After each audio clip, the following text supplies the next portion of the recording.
Hello and welcome back to our second episode of how to edit a documentary using Edius 7. And I should point out that if you are just jumping into this little mini-series without having taken a look at some of the introductory videos that we have done on how to get started with Edius, you might find yourself just a little bit lost as you try and follow along with these tutorials on how to edit a documentary. So if you are feeling a little bit confused about some of the things that we're pointing out, just remember there are other tutorials here available on how to get started with the program. All right, let's open up our program. And where we left off last time, we were piecing together some narration. And once we were able to get our narration and voiceover edited, you remember we saved those as new audio clips, and now we are ready to start bringing them into our main program. So we're going to switch over to our main program sequence. And I think at this point I'll go and rename my sequence to the actual title of our program, which is Jungle Flower. And this is the English version. We are going to actually be making a Norwegian version as well, as our client is from Norway. But we start with this English version. All right, and then before we get started, let's make sure that all of our settings are synced up and that your settings are identical to mine. Let's go over here.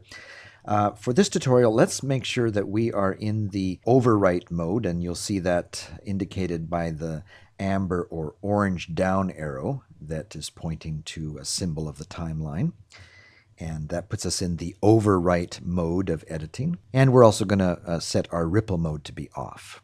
And you'll see that with the orange line going through the symbol. Right now we have 4 video tracks. We probably aren't going to need that, especially for as we get started on our edit. So I'm going to delete one of these tracks. You could just right-click anywhere in this area to delete or add tracks. So I'm going to delete. In fact, right now we could probably get rid of another one as well. So that gives us 2 video tracks, and we have 5 audio tracks. And we have renamed some of these tracks to help keep us honest, help keep us organized. And just to help us a little bit, let's open up some of the audio tracks that we're going to be working with in this particular tutorial. We're going to be working with a narration track as well as a music track. And maybe that's just a little bit too big. Let's right-click in this area and go to height and change that from high maybe to 3. Now we can see both our narration tracks and music track in a way that's quite large. And we are now ready to start adding clips to our timeline. Whenever I start a new project, I usually like to start right about the 5-minute mark.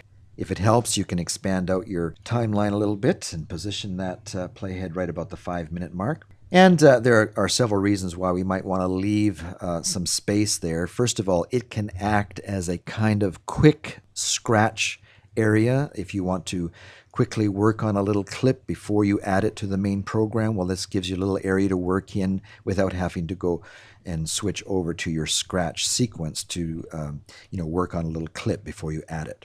But another reason is that in the end, before you go out to broadcast, you might need to add some bars and tone at the beginning of your program and some countdown. You just want to leave yourself a little bit of area here to allow yourself some room to work in case you need it. So I usually start at the 5-minute mark. And the first thing that we will probably want to do is go after some music. And so let's go to our music bin here. I already have my music, my licensed music kind of pre-organized and ready to find the type of music, the style of music, the mood that I'm looking for very easily. And I've actually gone ahead and pre-selected some tracks that I think will possibly work with our edit. And I've put them into their own little bin. Here we are, Jungle Flower tracks. Now, the first opening section of our video will have some shots of 2 young girls living in a remote village in Myanmar, out in the jungle collecting edible plants for their parents. And they're kind of going through the jungle, they're wading through water. And so we're looking for a piece that has kind of an Asian feel to it, but also kind of the feel of nature and running water and that type of thing. And so we're just going to go through some of these clips and see if we can't find something that might work to start out our video on a good note. And the way to preview music is just the same way that you would preview any clip. You can just double click on it and it will show up in your play window. Now, at first, it might not look like anything has happened because Edius does not show the waveform in the preview monitor like some other video programs do. But rest assured that the clip is there.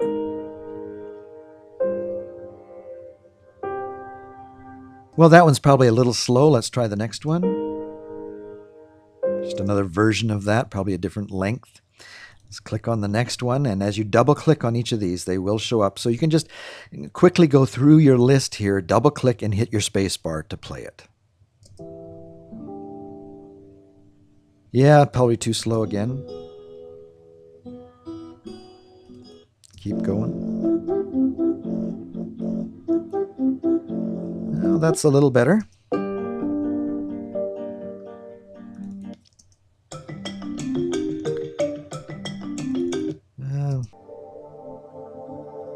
That kind of has the feel of the water that I'm looking for. Let's try that. I'm going to, in this first couple of tutorials as we get started with this documentary, I'm going to be demonstrating a style of editing that is going to be familiar with those people, those editors that might be coming from a program like Adobe Premiere Pro. It's kind of what I call the drag and drop method of editing, kind of a free form style where you're just dropping clips on the timeline. And then in a couple of tutorials down the road, probably 2 or 3 down the road, we will demonstrate how you can use Edius to emulate programs like the Avid family of software, where you're using more of a 3-point style of editing, where you're being very precise about where you position your media clips on the timeline. Both are possible in Edius, but we're going to start out with the more free-form style of editing, the drag and drop method. So I'm just going to point to my clip, my audio clip here up in the play area, and just drop it right down in place. And it looks like it's a very small piece. Let's open up our timeline a little bit and see how long it is. We can do an in and an out. And we look up here at the duration and we see that it is almost 4 minutes long. It just looked small because we had our timeline contracted so much. So that should be good. Let's take a listen again to the beginning of this piece.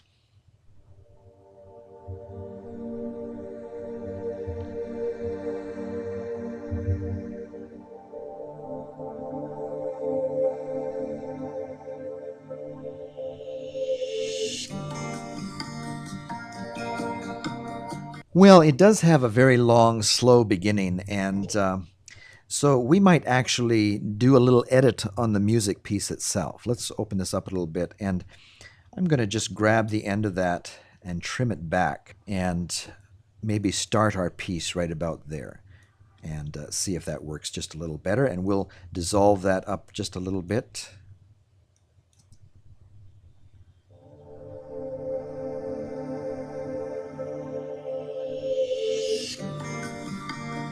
Okay, I think that gets into the piece a lot quicker and is more what I'm wanting to accomplish as we get our video started. I just noticed that we've already placed our clip in the wrong area. You know, I should point out that even though you have labeled a track a certain way, doesn't lock you into using it that way. We just happen to drop the music into the narration track instead of the music track, but it's not going to hurt your program any. Also, you can move it very easily. Just point to your clip and drag it down and place it in the right track.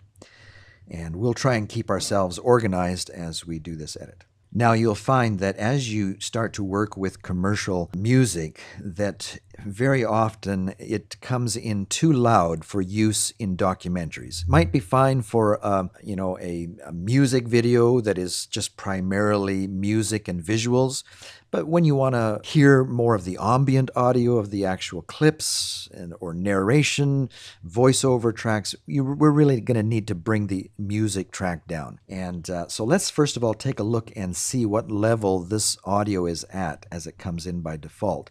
Let's open up our mix tool here, mix display, and play this track and see where we're at.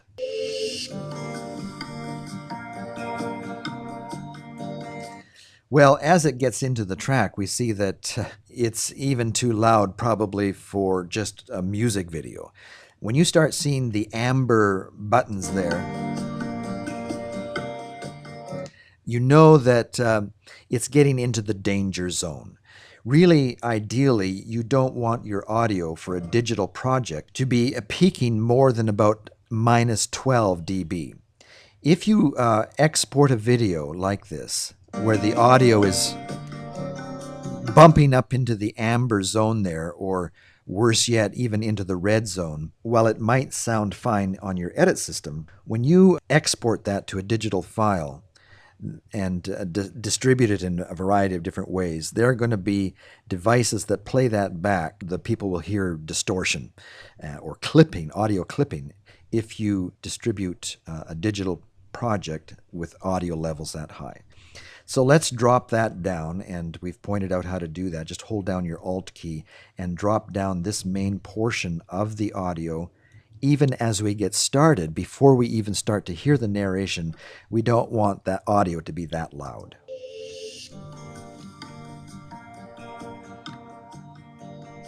That's kind of more what we're looking for, just peaking just a little bit above the 12 there. And we can extend that out until we want to start hearing the narration to come in.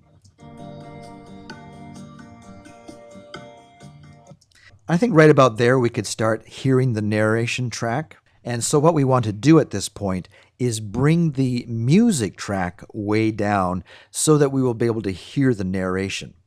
And the way we do that is this time, instead of holding your Alt key down, just take your mouse and point to that area where you want to start decreasing the level of volume on your music track. And then click again just a little bit down the road on your track to make another node, and then point to that second node and start dragging it down.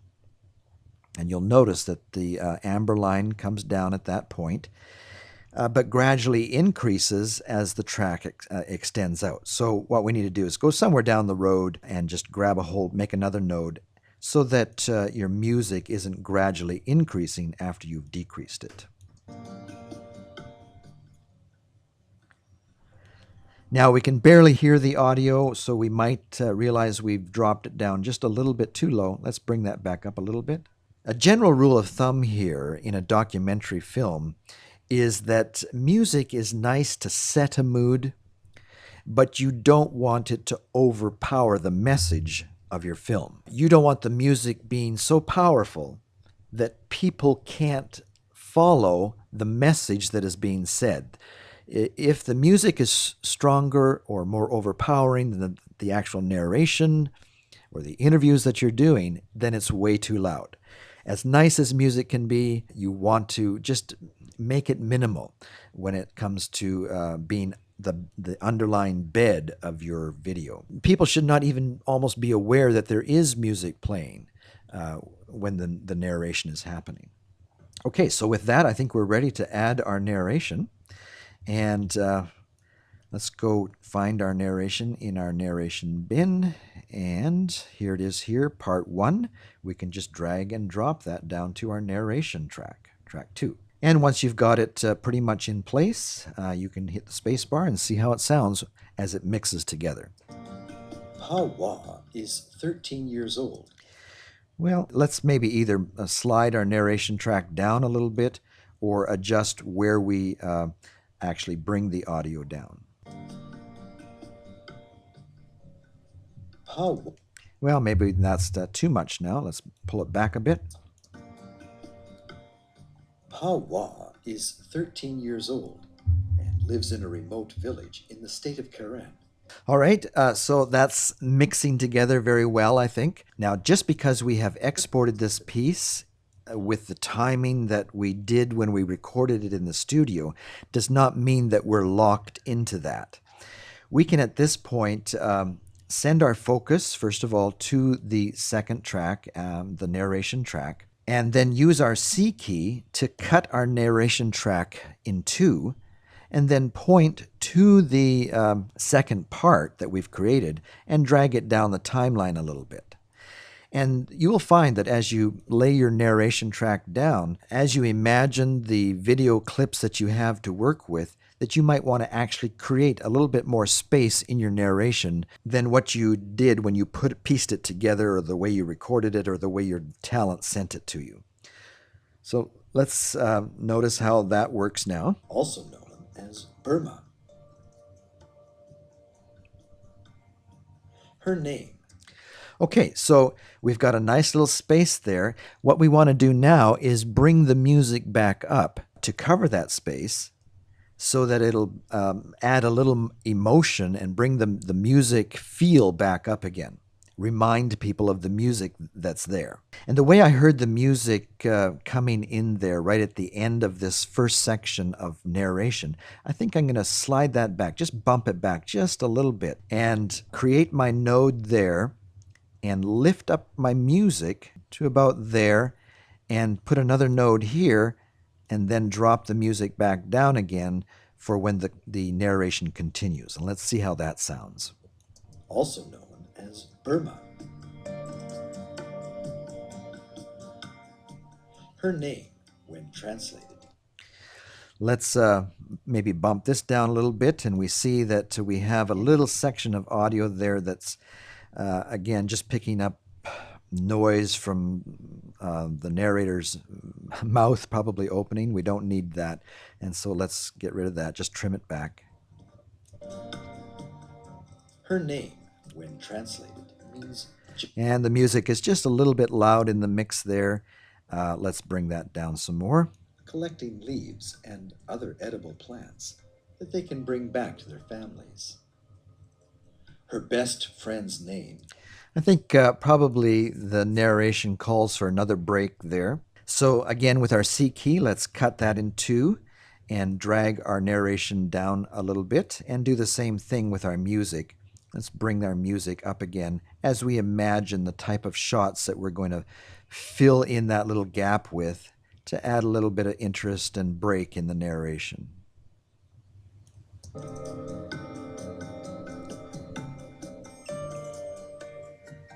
Her best friend's name is Dozen. At least that's what everyone calls her. And if you feel that there's too much of a dead space in between any statement, again, you're not locked in to the way your narration track has been brought in to this portion of your edit. We could actually go in, hit the C key, and trim that back a little bit, and then slide it in so that we have less of a break there in our narration. His name is Dozen. At least that's what everyone calls her. And that has a little better feel to it. There's not such a pause there. So you get the idea of how you can work with your narration and your music together to create a good mix on volume levels, as well as good pacing and feel for how your narration comes together with the music. Let's maybe also add our voiceover track. They play together, work together, and study together at school. Now we know that we want to be able to have a longer shot of the girls in our video, the featured girls in their school, before we start hearing the interview. So let's bring our music up again.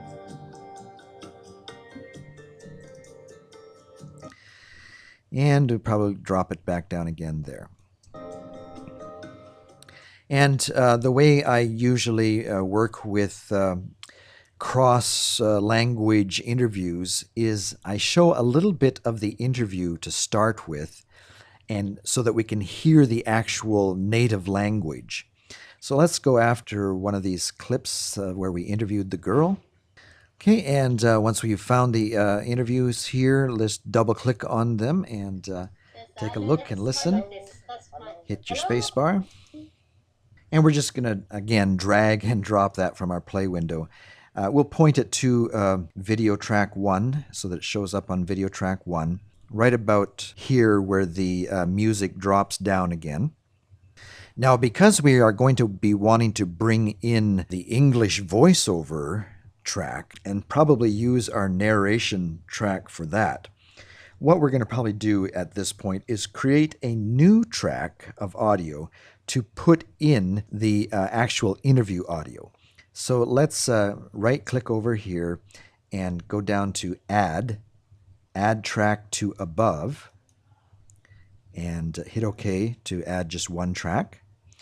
And that actually added it to below. I think we found that there was a little bug with Edius 7 here.